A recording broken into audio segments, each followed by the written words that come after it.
everyone, welcome back to my channel. If you are new here, hey, hi, hello, my name is Lauren.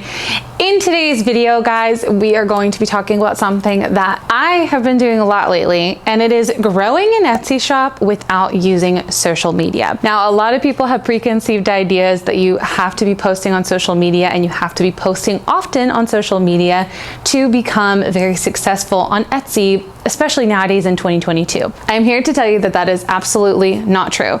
You can have a very successful Etsy shop without having to post on social media, and that's exactly what we're going to be talking about today.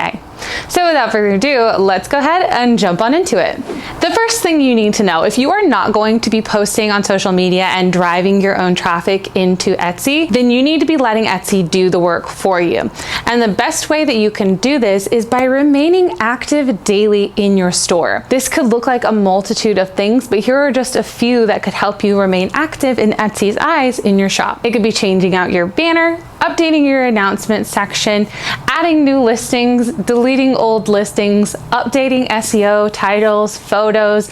All of those sorts of things are great ways that you can remain active in your shop. Not to mention your regular day-to-day things like answering customers as well, just so that everyone is staying informed and you're getting back to them in a reasonable time. Those are things that Etsy wants to see because they love when people are active in their shop and they want to know that the people they're going to be pushing and sharing their items for are going to be active in their shop and are going to be there and are going to be wanting to continue to grow their business. So they want to see that daily activity. Now on to my second point, it kind of piggybacks off of this daily activity, but one of the best ways that you can actually grow your Etsy shop without social media is by uploading listings daily.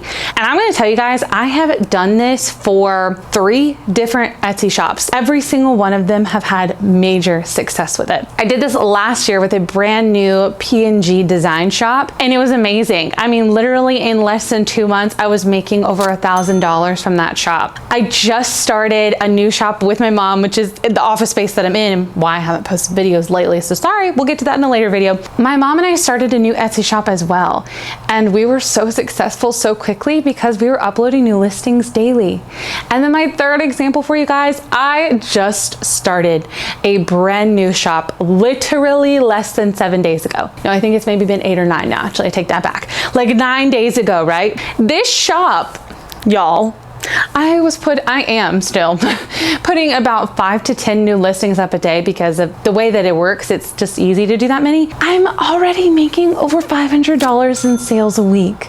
My first week, and I swear it is because I was uploading 5 to 10 new listings a day, plus added in with good SEO, of course, which is very important, and we'll get to that in a little bit. But because I was uploading new listings constantly, I was growing the amount of listings that I had in my shop, giving myself more opportunities to show up in the Etsy search algorithm.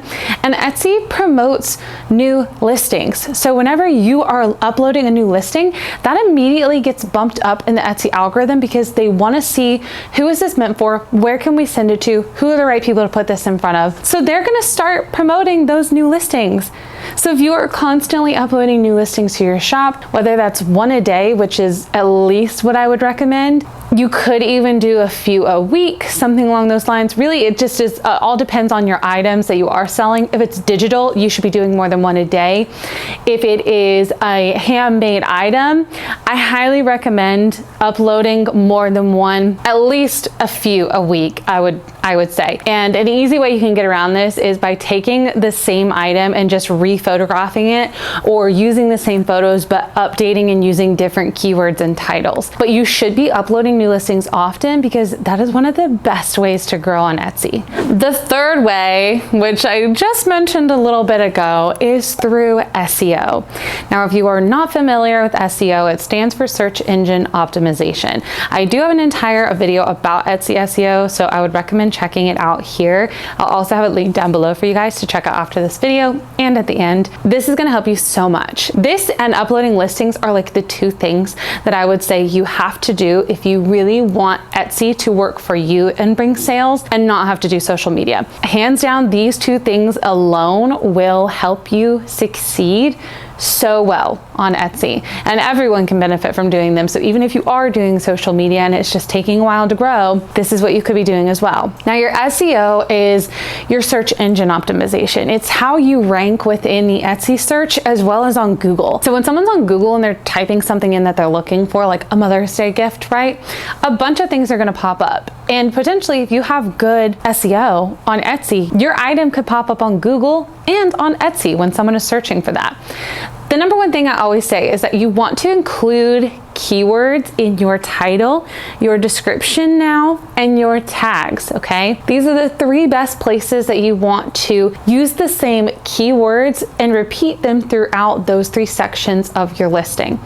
Other quick ways are by also filling out your attribute section whenever you have a new listing, and also making sure that your category title is also related to what you're selling. So instead of just putting retro, you might want to put retro digital planner, because that's going to help, again, more with SEO. Now, what goes in your title, your description, and your tags are keywords. Those keywords are how you are going to describe your item. You need to get into the head of a buyer and think, what are they typing into the search bar to get them to my item? You want to think about how they're describing it, what they might type into that search bar, and use those keywords to help you fill out your title, your description, and your tags. And I swear to you guys, if you have good SEO, this could be your main traffic driver, you guys. This could be your main traffic driver, and I highly recommend it, because if you get good at Etsy SEO, they will work hard for you. They will bring you sales, and they will bring you consistent sales, and you can really grow a business when you nail this down. The fourth way that we can grow an Etsy shop without posting on social media is through Etsy ads. I know there are a lot of people who don't like Etsy ads, but I 100% believe they are worth it.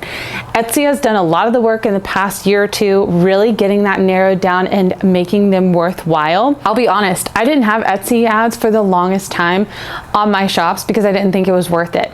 It was only this past year that I really started nailing down a strategy when it came to Etsy ads that was going to help me grow my businesses, because I wanted to post less on social media and focus more on building my businesses. So I actually started by doing $5 a day ads, and then I bumped up some of my shops to $10 a day ads. Now, I highly recommend that you nail down your Etsy SEO first before you start signing up for Etsy ads, because otherwise they're going to show your ads to the wrong people, and that's not going to translate into sales, which I think a lot of people end up having issues with, and that's why they don't like Etsy ads. So make sure that your SEO is nailed down. You're using highly searched keywords with low competition, okay?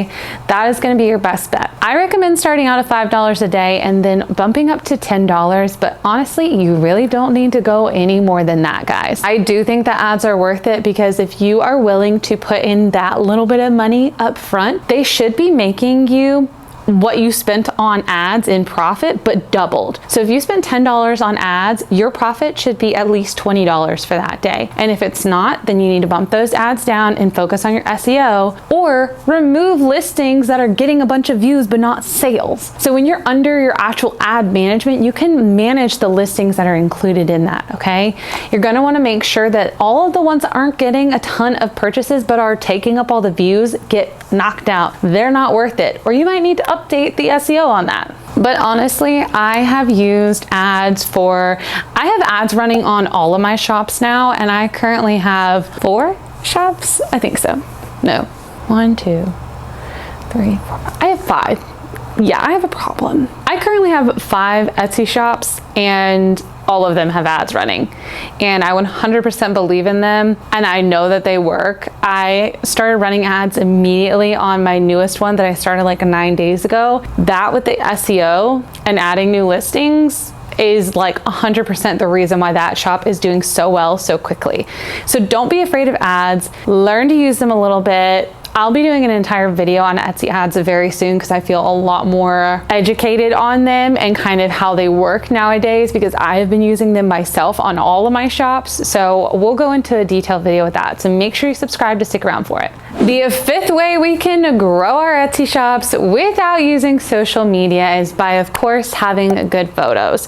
So SEO can get your things in front of the right people, and adding new listings can get your shop shown more often, and running ads can, again, put your items in front of people. But if you're not able to attract them and bring them in through your photos, you're not gonna make sales. So those photos are a crucial part of really grabbing the attention of shoppers and bringing them to your item to buy. When you have that first main photo, it needs to be eye-catching, it needs to be bold, it needs to be high quality, and you honestly need to compare it to some of your competitors and see if you stick out when you're scrolling through there. Because if not, then we need to adjust. Once they see that first photo and they click on the item, you then need to have several more photos. Include information and frequently asked questions. Give them lots of detailed images and pictures of what it is. These are all things that you need to be including and making sure that the photos are filled out the best that they can be filled out. Because this is one of the main ways people decide whether or not to buy something from Etsy. 9 times out of 10, they're not going down to the description and reading that. I don't even do that, and I literally own 5 Etsy shops, right? But when I'm looking at photos, I can pretty much tell immediately whether or not I want to buy something, and if they only have one photo, chances are I'm not going to buy it. So make sure that you are using all your photo slots if possible. You are answering frequently asked questions or educating people on how to use items and just showing them every little tiny detail that you can possibly imagine to help them picture what this thing is going to do for them. And the 6th and final way we can really grow on Etsy without using social media, of course, is by using Etsy's new features. So oftentimes Etsy will roll out features like their new seller app. Right now, their newest thing is their Explore, the Try Explore section.